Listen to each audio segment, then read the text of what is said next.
এই শান্তিটা গেল কোথায়? কোথায় আছে এই শান্তিটা, যে শান্তির তালাচে প্রত্যেকটা পুরুষ নারী তৃষ্ণার্ত নয়নে তাকিয়ে আছে? এই শান্তিটা কোথায়? শান্তি কোথায়? শান্তি কোথায়? শান্তি লাস্ট কবে কয়জন মন থেকে হাসতে পারছি? কয়জন ভিতর থেকে শান্তিতে আছে? বলেন না। প্রিয় মানুষের সামনে বসে কয়জন একটু শান্তিতে নিঃশ্বাস নিয়েছি? সারা দুনিয়া ঘুরে ঘরে এসে কয়জন শান্তিতে পাইছে? আপনি সারা পৃথিবী শান্তি পেয়ে যদি ঘরে এসে শান্তি না পান, এবার প্রত্যেকটা মানুষের এই একটা আফসোস, আশা করি আপনারা আমার সাথে একমত হবেন। আমি সারাদিন বাহিরে দৌড়াই, দিন রাত আমি পরিশ্রম করি, মাথার ঘাম আমি পায়ে ফেলি, 2টা টাকা কিভাবে বেশি ইনকাম করা যায় সেটা চিন্তা করি, শুধু নিজের জন্য নয়, তোমাদের জন্য। অনেক প্রবাসী ভাইয়েরা আছেন দুপুরবেলা ভাত খায় না, ভাতের টাকাটা রেখে দেয় পরিবারকে পাঠানোর জন্য।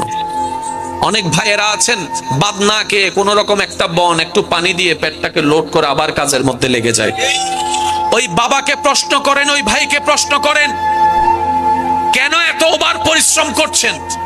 প্রত্যেকটা পুরুষ উত্তর দিবে, আমার জন্য নয়, আমার একজনের পরিশ্রমে যে 5 জনের পেট ভরছে তাদের জন্য। আমার একজনের ত্যাগের কারণে 5 জন যে শান্তিতে ঘুমানোর চেষ্টা আমি তাদের জন্য করছি। আমি একজন রোদে শুকাই বৃষ্টিতে ভিজি এই কারণে, যাতে 5 জনের মাথার উপর একটা ছাদ দিতে পারি, শক্ত ছাদ। আমি একজন পরিশ্রম করি, আমার শরীর, আমিও তো একটা মানুষ, আমারও তো শরীরের একটা রথের পাওয়ার আছে, একটা লিমিটেশন আছে। 3 বস্তার উপর তো 4 বস্তা আমি আলগাতে পারি না। কিন্তু মহাজন বলেছে যে যত বস্তা নিয়ে যেতে পারবে তার ইনকামও তত বেশি। ওই দিন থেকে আমি 3-এর জায়গায় 4 নেওয়া শুরু করেছি। ওই লোডটা আমার কাঁধে হয়ে, কোমর হয়ে, পায়ে পড়তেছে। আমি জানি আমার ডিউ কমে যাবে, তারপর আমি সব ত্যাগ দিচ্ছি শুধু পরিবারের মুখে একটু হাসি ফুটানোর জন্য। সে মানুষটা যখন প্রবাস থেকে আসে, সারা দিন বাহিরে দৌড়ায় আসে, ভিন্ন জায়গা থেকে কাজ করে ঘরে এসে যখন 2 মুঠো ভাত খেতে চায়, সেখানেও দেখা যায় এই জামিলা, ওই জামিলা, এর এই দোষ, ওর ওই দোষ, এর নামে বিচার, ও ওর নামে বিচার। শেষ পর্যন্ত ওই পুরুষ বলতে বাধ্য হয়, বাহিরেও শান্তি নাই, ঘরেও শান্তি নাই। এমনও পর্যন্ত শোনা যায় বলে, ইচ্ছা করে সবকিছু ছেড়ে চলে যাব বাহিরে কোথাও, তোমাদের যেদিকে যা মন চায় তা করো, আমার 2 চোখ যেদিকে যায় আমি সেদিকে চলে যাব। কেন বলছে? শুধু একটু অশান্তির কারণে, শান্তি না পাওয়ার কারণে। এই শান্তিটা গেল কোথায়? কোথায় আছে এই শান্তিটা, যে শান্তির তালাচে প্রত্যেকটা পুরুষ নারী তৃষ্ণার্ত নয়নে তাকিয়ে আছে? এই শান্তিটা কোথায়? শান্তি কোথায়? শান্তি কোথায়? শান্তি। রব ডাক দিয়ে বলে, বান্দা পেরেশান কেন তুমি? বান্দা বলে, মওলা শান্তি নাই। খাওয়াই যারে সেই পরে বদনাম করে, যাকে গর্ত থেকে তুলি সেই উল্টাই গর্তে ফেলে। আগের যুগে বাবা মারা যদি জোতা দিয়েও ফিটাতো, সন্তান কখনো মাটি থেকে চোখ তুলে তাকায় নাই।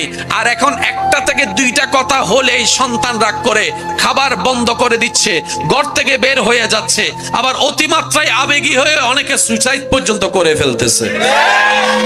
আমি শ্রদ্ধার সাথে মা বাবাদেরকে বলবো, সন্তান অপরাধ করলে, ভুল করলে অবশ্যই আপনি শাসন করবেন, কিন্তু শাসনের ধরনটা যেন সুন্দরভাবে হয়, তার আত্মসম্মানে যেন আঘাত না লাগে।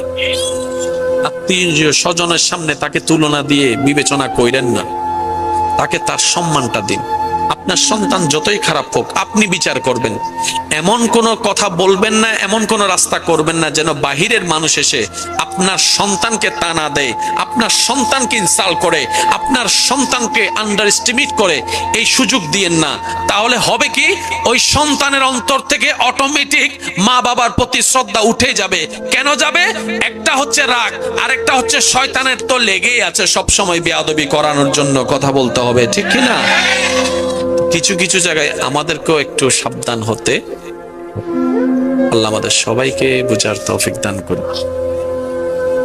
আমার কোনো কথায় কষ্ট নিয়েছেন? আমি কিছু কথা বলি, যদি বাঁচার মতো বাঁচার ইচ্ছা থাকে, প্রাণ খুলে প্রাণ ভরে যদি নিঃশ্বাস নিতে ইচ্ছা হয়, তাহলে কথাগুলো আপনার জন্য। যতগুলা মানুষ এখানে নিঃশ্বাস নিচ্ছেন, নিঃশ্বাস নেওয়া এক জিনিস, প্রাণ ভরে নিঃশ্বাস নেওয়া আরেক জিনিস। ঘুমানো এক জিনিস, শান্তির ঘুম আরেক জিনিস। হাসা একটা জিনিস, মনের হাসা আরেক জিনিস। আপনি আপনাকে প্রশ্ন করেন, আমি আমাকে প্রশ্ন করি, লাস্ট কবে কয়জন মন থেকে হাসতে পারছি? কয়জন ভিতর থেকে শান্তিতে আছে? বলেন না। প্রিয় মানুষের সামনে বসে কয়জন একটু শান্তিতে নিঃশ্বাস নিয়েছি? সারা দুনিয়া ঘুরে ঘরে এসে কয়জন শান্তিতে পাইছে? আপনি সারা পৃথিবী শান্তি পেয়ে যদি ঘরে এসে শান্তি না পান, এবার প্রত্যেকটা মানুষের এই একটা আফসোস, আশা করি আপনারা আমার সাথে একমত হবেন।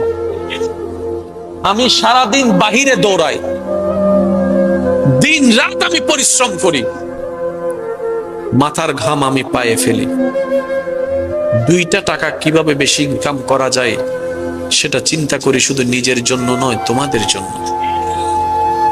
অনেক প্রবাসী ভাইয়েরা আছেন, দুপুরবেলা ভাত খায় না, ভাতের টাকাটা রেখে দেয় পরিবারকে পাঠানোর জন্য। অনেক ভাইয়েরা আছেন, ভাত না খেয়ে কোন রকম একটা বন একটু পানি দিয়ে পেটটাকে লোড করে আবার কাজের মধ্যে লেগে যায়।